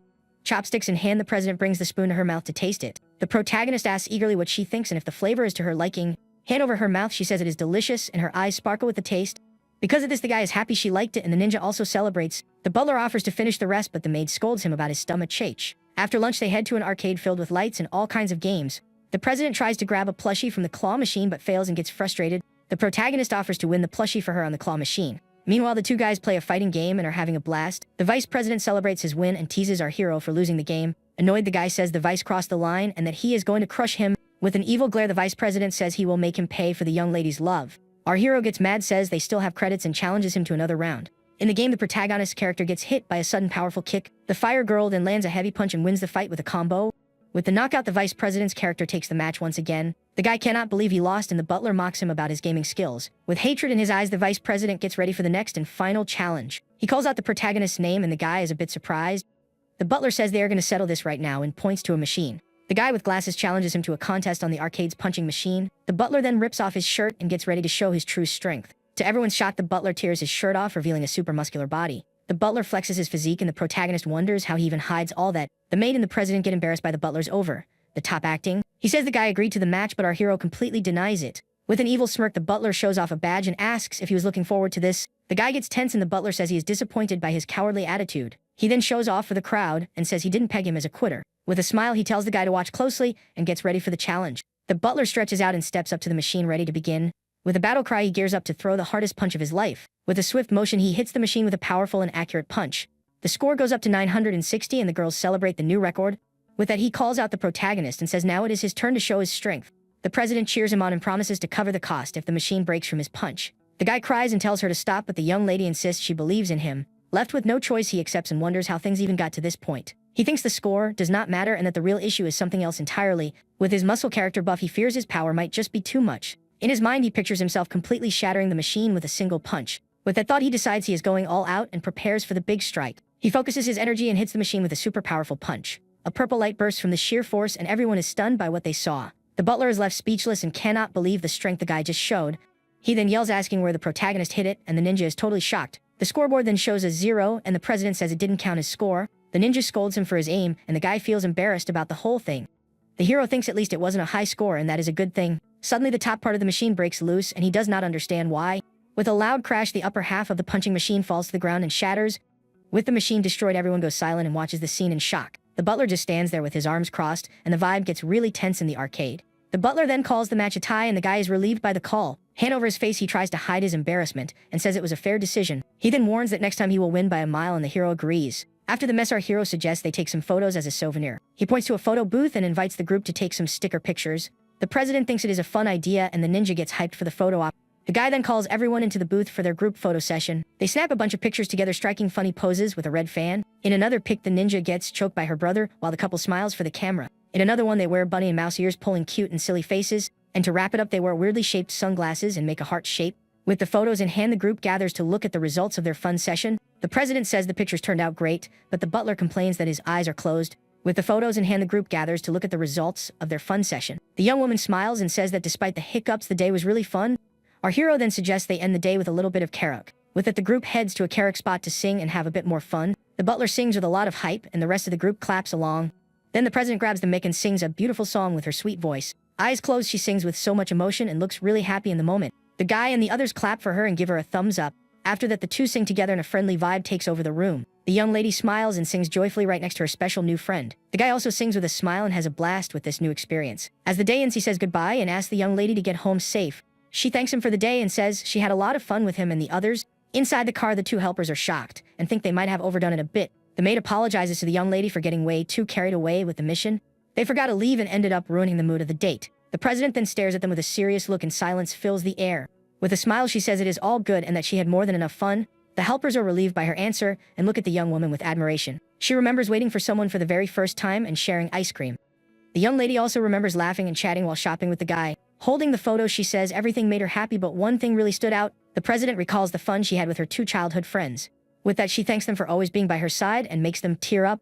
Hands together, she thanks them once again and the two are deeply moved. The maid cries and says this day will be a precious memory for her. The two then swear they will serve her forever and get emotional over the moment. With a smile, the young lady says next time they're going to help her succeed. The helpers agree and celebrate the young lady's promise for the next date. Meanwhile, in a dark room, a man is drawing on a digital tablet. Pen in hand, he works on his manga with a ton of dedication and hard work. The man with his hair tied back looks super focused and does not notice anyone there. Suddenly, a blonde girl appears at the door and calls him dad with a smile. She asks if he forgot that her friend is coming over to visit tomorrow.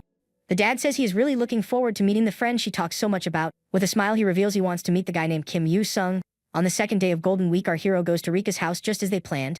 With his heart pounding, he gets ready to finally meet his massive idol. He bows and says it is an honor to meet him, and the author praises him. The guy is tense and thinks that this is the one and only manga god Masashi. With the author's image in his mind, he views him as a true god of manga. The author invites him inside and says his wife got really excited about the visit. Rika's mom then shows up and invites him to eat before the food gets cold. An incredible feast is served on the table with a bunch of different delicious dishes.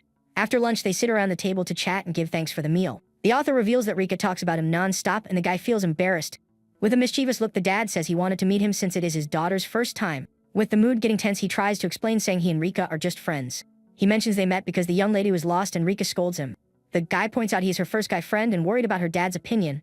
He reflects and puts himself in the author's shoes as a dad protecting his daughter. In his head, he imagines seeing all guys as hungry wolves ready to strike. The girl scolds him for saying weird stuff and gets all awkward about the situation. She asks why he is staring at her so much and the guy feels totally out of place. The young woman's mom senses the tension and steps in to cool things down at the dinner table. Rika's parents mention she has grown up and their little girl is finally leaving the nest. With a smile, the dad says he thought she would stay a kid forever. He remembers when she was little holding a cute stuffed bunny. In a flashback, little Rika says, when she grows up, she is going to marry her daddy. The author gets emotional at the memory and his eyes fill with tears. His wife watches him with a smile and the vibe at the table gets lighter. After dinner, the author invites him to check out his manga studio. The protagonist is super pumped and says he would love to see the workspace. The guy thanks him for the opportunity and gets ready for the big moment. He is incredibly happy about the chance to see the studio and score an autograph from the author. Rika's mom teases him and the guy says he is the artist he respects most in the world. Rika then takes him to her room and the guy is blown away by the decor. He praises the room and says it looks like a manga library with so many books. The young lady heads out to grab some tea and asks him to wait there alone for a bit. With a playful smile, she warns him not to touch anything and the guy agrees. Alone in the room, he thinks this is the first time he has ever been in a girl's room. To pass the time, he decides to play a little game on his phone to distract himself. Suddenly, the door opens and Rika's mom pops in with a smile on her face. He gets startled by her and the woman asks him to just call her Maria. The guy feels awkward and asks what brings her there, and she reveals her mission. With a smile, she pulls out a photo album and says she is going to show him her daughter's past. The mom shows pictures of little Rika, and the guy gets curious looking at them. She then finds a photo of Rika at Comiket and the guy is shocked by the news. The mom reveals she used to be a cosplayer and he figures the daughter inherited the gene. Smiling, she shows him the daughter's true dark past, and the guy is stunned. He sees Rika in a gothic outfit striking a super cringy pose in the picture. Suddenly, Rika shows up and yells at her mom for showing the pictures to her friend. The young woman asks desperately if her mom showed in the photos, and she smiles confirming it. Making a weird face, the guy thinks she is deep in the otaku zone and gets scared. The girl tries to explain, saying she isn't cosplay anymore and that it was a past mistake. The mom then says goodbye and leaves the room, leaving the two alone and embarrassed. With the tension heavy in the air, they both kneel on the floor not knowing what to say. She asks if he will keep it a secret and the guy says he has no one to tell anyway. With tears welling up in her eyes, the young woman is crushed and super embarrassed about the whole thing. He tries to calm her down, telling her not to feel so embarrassed about the pictures. The guy explains that everyone goes through middle school syndrome, and she questions him. With a smile, he reveals he was pretty bad in middle school too, and she is surprised. He asks if she wants to see a picture, and the young lady agrees, curious to see it. The protagonist finds the picture on his phone and shows it to the girl. Phone in hand, he gets ready to show his dark past to his friend. Rika is shocked when she sees the photo and cannot believe her eyes. He strikes the same pose as in the photo, and says he feels the black dragon awakening inside him. The girl comments he used to be a scrawny nerd and wonders how he got so strong. With a smile, the guy explains he started working out right before high school. He then asks if she does not like the way he looks now, and the young lady gets nervous. With her face completely red, she says she really likes him exactly the way he is now. After that confession, the girl feels totally awkward and covers her face with her hands. The guy is surprised by her reaction and calls her name without understanding anything. With their hearts racing, they stare at each other in silence, and the mood gets romantic. The two stand right in front of each other, not knowing what to say or do. Kneeling on the floor, they look at each other, and the romantic tension fills the room. Her mouth open, the young woman seems to want to say something, but the words won't come out. Blushing, he tries to hide his feelings and just watches her quietly. Embarrassed, she says she only sees him as a good friend, and the guy feels awkward. He repeats her words and thinks he is nothing more than just a good friend to her.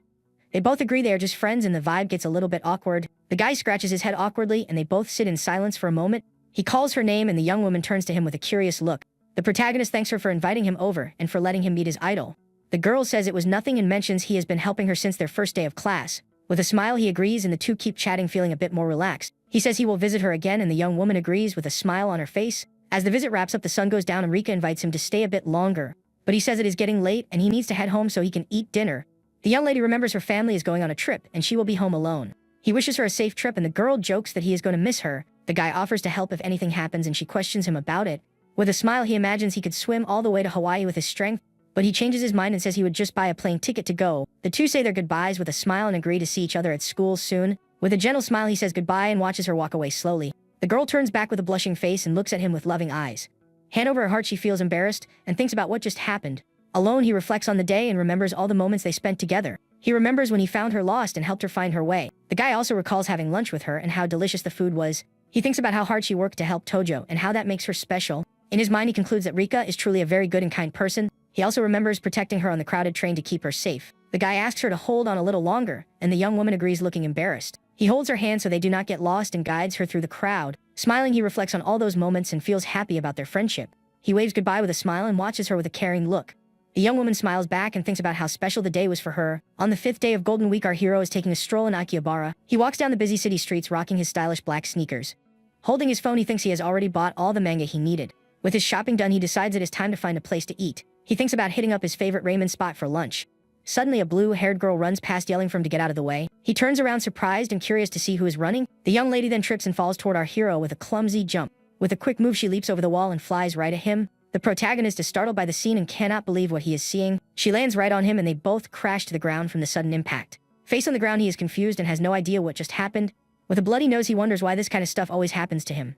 Suddenly, he gets up annoyed and grabs the girl's arm tightly.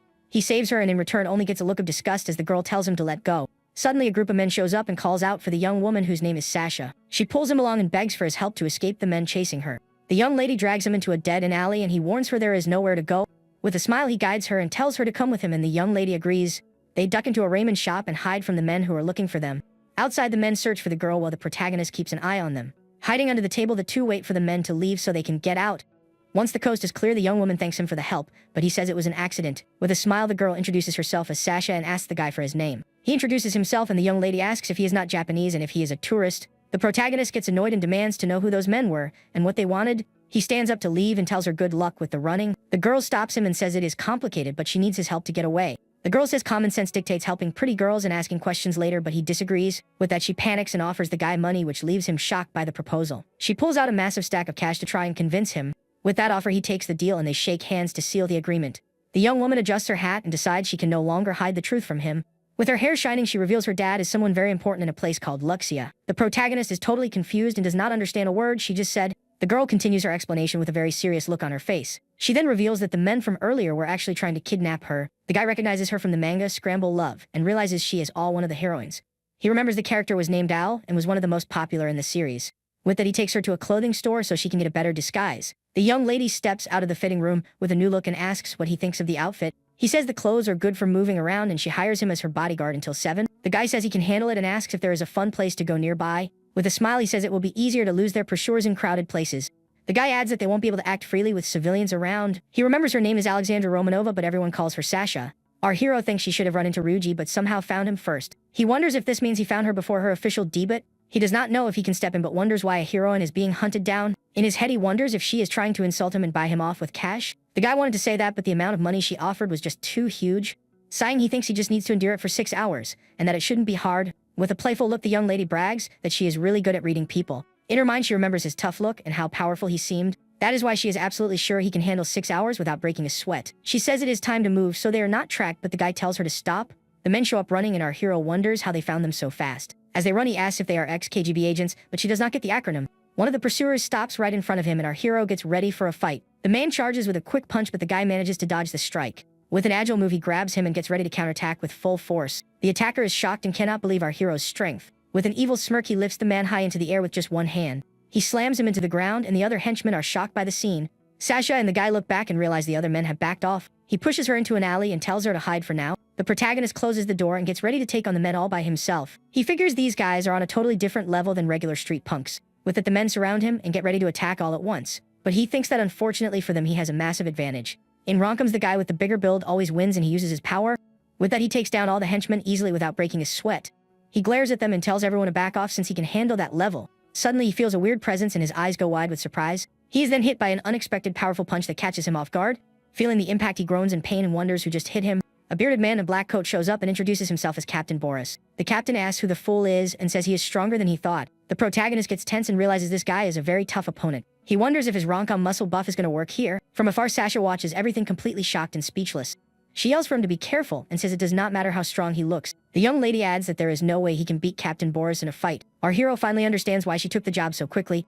With a determined look, he gets ready for the final showdown with the captain. He decides he is going to end this as fast as possible and focuses. The captain is startled by his speed and tries to defend against the attack. The guy hits him with a powerful strike and a purple ore explodes from the force. With a quick move, he grabs the captain's face, who is shocked by his speed. Our hero realizes the opponent is tough and decides to switch up his strategy for the fight. He grips the captain's wrist tightly and readies his counterattack. With a quick spin, he uses his opponent's own force against him and throws him far away. But he feels a sharp pain and realizes the captain managed to strike back. The captain grabs him and uses a grappling hold, catching our hero off guard. He recognizes the move as one of the techniques he learned from his old master. With a confident smile, the captain thinks the fight is already over with that move. But suddenly he feels something off and notices the guy has not budged an inch. With incredible agility, our hero flips the situation and pins him from behind. The captain gets angry, realizing the guy is using a joint lock against him. With pressure on his hip, the captain screams in pain and cannot break free from the hold. The guy throws him into the air and the captain panics at his opponent's strength. With a loud crash, he hits the ground completely defeated and unable to react. From afar, Sasha watches jaw dropped, unable to believe what she just saw. The other henchmen are also stunned and paralyzed, seeing their captain's defeat. The protagonist stares down at the captain on the floor, getting ready for his next move. With a serious look, he says joint injuries are no joke and scolds him.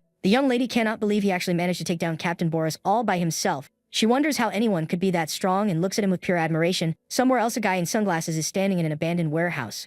With a phone to his ear, he seems to be taking a very important call. He reports that Captain Boris Zarov was defeated on his capture mission. On the other end of the line, the boss cannot believe it and says no one in Japan can beat him. The man describes the opponent as a mixed-race guy about 6'2" with black hair. Hearing the description, the boss remembers a legend and calls him Black Yasha. He confirms his suspicion and wonders if it could really be the famous Black Yasha. On a computer screen, a message asks if Black Yasha really emerged from the shadows. Another message confirms something went down in Akihabara and rumors spread across Tokyo. With the news spreading, someone seems to be digging deep into the case. Meanwhile, in a dark room, a mysterious girl reads about the legend of Black Yasha. She figures the rookies do not know anything and decides to investigate the case further. With that, she remembers the God of the Fist tournament that happened in the year 1999. At that tournament, a powerful man with a blue aura stood out among all the fighters. But it was at that event that a mysterious ninja named Fumiko Taro appeared out of nowhere. He only fought once but made it all the way to the finals and became a legend. The young lady gets thoughtful and starts putting all the puzzle pieces together in her mind. She wonders if the legend of Fumiko Taro has truly returned. With this new discovery, she gets up determined to uncover the whole truth. The girl throws on her black jacket and gets ready to head out on a new mission. Ready to go, the young woman opens her bedroom door and steps out with a goal in mind. Outside, she looks at the city and seems to have a plan forming in her head. With a serious look, she tells her dad to wait for her because she is on her way. Back in the city, our hero and Sasha arrive at a maid cave filled with girls. The guy feels a ton of secondhand embarrassment and thinks it is way too cringy. He cannot believe the place is a cafe and the young lady says it is a must-do in Japan. One of the maids guides them to a table and invites them to sit down. Seated, Sasha is there safe, but he calls her the queen of landmines. He looks at the cave menu and gets a weird chill from the vibe of the place. The guy complains he won't be able to leave for weeks and she says it must be the EMP. She explains that combat squads use an EMP to knock out electronics. The young lady reveals E is a weapons manufacturer and he questions her about the kidnapping. With a playful smile, she says she is the daughter of someone very important there. Suddenly, a maid wearing cat ears shows up and introduces herself as the star of the cave. She serves their food and the guy thinks he is finally getting used to otaku culture. But the maid stops him and says there is a ritual they have to do before they eat. With a smile, she asks him to repeat whatever she says and the guy gets a bad feeling. Ready to go, the young woman gets in position and makes a heart shape with her hands for him. She casts a cute spell and the guy is so shocked he can barely handle it. He asks why she does not just do it and the maid says it is CAF policy and he has no choice. Face completely red and sweating cold, he feels incredibly awkward about the whole thing. Left with no choice, the guy makes a heart with his hands and says the spell while Sasha laughs at him. The maid says thanks and the young lady calls it hilarious, but our hero is fuming with rage. Even exhausted, he eats the meal and admits that at least the food was really good. The maid comes back and asks with a smile if the meal was to his liking. She reveals there is a penalty for whoever finishes last and shows off some cat ears. The guy tenses up and the employee confirms the loser has to pay a forfeit. The loser will have to wear cat ears and end every sentence with Naya. And he panics. He asks if there's another option, but Sasha tells him just to win, and everything will be fine. With a determined look, the protagonist says if that is how it is, he is definitely going to win. But that the two start playing cards and the young woman seems pretty confident she will win. But to his misery, the guy ends up losing and has to wear the cat ears. Out of embarrassment, he stays quiet, and the maid warns that he needs to speak for the penalty to count. Angry, he says he wants another round, and the young lady bursts into laughter. The girl jokes that the ears do not suit him at all, and the guy swears he is going to win. When the game ends, the two leave the cafe, and the maid says goodbye to her master. Outside, Sasha celebrates, saying it was fun, but he did not win a single game. She asks if he is okay with missing the tourist spots and says she had a good time. As the day wraps up, the two walk together through the city streets in silence. Suddenly, he stops and says he has something important to confess to the girl. The young lady then reveals that the guys he fought were actually her dad's bodyguards. She apologizes for lying and says she snuck out of the hotel just to look around a bit. With that, she lets him off the hook, saying she will call her guards and head back to the hotel. She thanks him for the day, but suddenly a helicopter appears in the sky. With a glowing smile, the young woman seems really happy her aerial rescue has arrived. A blue-haired man shouts from the helicopter that he finally found her. The protagonist and the young lady look up, shocked by the sudden appearance. With a thud, a strong hand grabs onto a surface nearby. The helicopter hovers in the air and a mysterious figure jumps down toward them. The blue-haired man scolds her for the stunt and says she caused a lot of trouble. The blue-haired man asks who the guy is that dares to get close to his princess. Angry, Sasha asks how he managed to find them there so fast. He reveals that this is a personal matter involving his beloved daughter. The man steps closer with a serious look and the vibe gets really heavy and tense. The young lady takes the blame, saying she was already on her way back, but he ignores her. With that, our hero realizes this man is actually Sasha's father. He wonders why a guy from Luxia is speaking Japanese to his daughter. The dad reveals he heard the Black Yasha had resurfaced and she gets confused. He asks if she got involved with him and our hero points to himself feeling confused. The dad says that 10 years ago the legendary mercenary vanished without a trace. He then reveals his name is Fumiko Taro and the guy does not get the mix up. The man points at the guy and challenges him to a huge fight right then and there.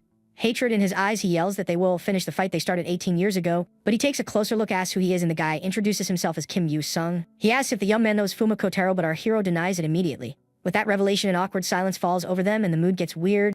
He says he will spare her for now, and the young lady agrees, not understanding what is happening. The guy realizes it was all a big misunderstanding and that he just looks like Kotaro. Suddenly, the man turns around and questions how he managed to defeat Captain Boris. He remembers the big guy and apologizes, saying he got confused with the fight. The guy explains he thought he was a kidnapper, and that is why he didn't hold back. After they finish talking, Sasha's dad gets ready to leave the area, but suddenly he turns around and releases a powerful blue aura with a punch in the air. The protagonist is totally blown away by the man's display of power. Clenching his fist, Sasha's dad shows off his true strength to the guy. Sasha screams her friend Kim Yu-sung's name in pure panic. The punch hits the guy's backpack and shreds his brand new manga to pieces. Seeing his manga destroyed, the protagonist gets mad and questions his action. With a smile, he says he found him interesting and challenges him to show his strength. Annoyed, the guy drops his backpack and mourns his brand new manga. Tears in his eyes, the guy says he will never forgive him for doing that. Filled with rage, he steps forward, ready for the ultimate showdown with Sasha's dad. They trade heavy punches and the impact sends out a wave of purple energy. With a serious look, the protagonist manages to block his opponent's attack. But Sasha's dad does not back down and keeps up a flurry of fast, strong strikes. He throws a powerful kick trying to hit our hero, who manages to dodge it. Feeling the impact, the guy senses the force of the blow and has to step back so he doesn't fall. The blue-haired man praises his strength and the protagonist is a bit surprised. But suddenly the man charges in again and hits him with a surprise attack mid-fight. The protagonist does not understand his behavior, and the man reveals he is a genius. He adds that a student with no training shouldn't have been able to beat Boris. To him, pulling off something like that should have been completely impossible. Because of that, the man believes he is a prodigy that only appears once every 100 years.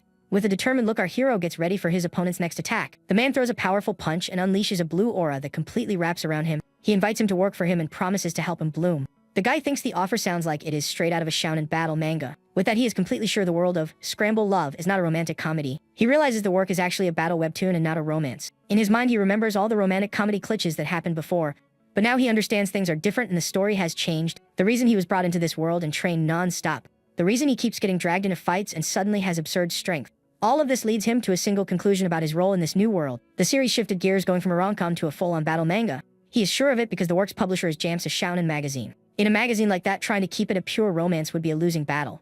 So the author caved to the pressure and turned the work into a battle manga.